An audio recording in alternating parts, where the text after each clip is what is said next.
माझी बायको लय मनचंदी, आता बोलायला लागली हिंदी. जेव्हा माणसाचा पापाचा घडा भरतो, राजन भरतो, ड्राम भरतो, तेव्हा माणसाचं लग्न होतं. 2014 पासून अच्छे दिन काही आली नाही आणि लग्न झाल्यापासून सुखाचा दिवस काही उगवला नाही. मी काय म्हणत होते, कव मी आरामात बसेल डोळ्यात चालतो का?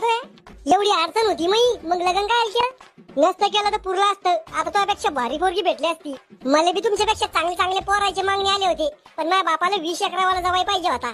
मग 10 एकरावाले 2 काऊन नाही पाहिले? भाजीत मीठ शिल्लक टाकणं पडतं वाटतं. खरं बोललं की सख्या बायकोला राग येतो.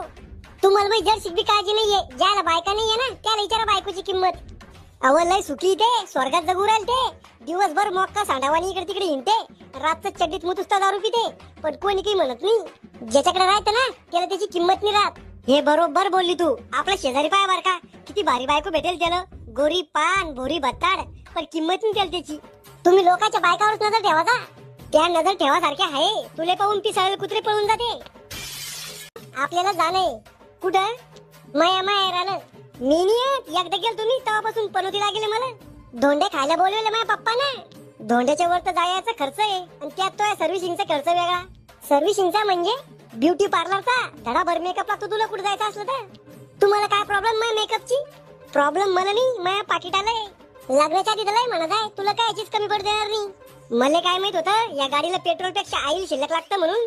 म्हणजे तुला खायला कमी आणि थोबाडाला पोताराला जास्त लागतं. नाही यायचं ना नका येऊ, मै की गरज नाही चालली.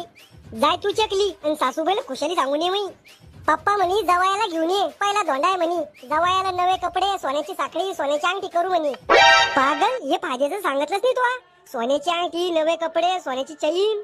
तुम्हाला नाही यायचं ना नका येऊ.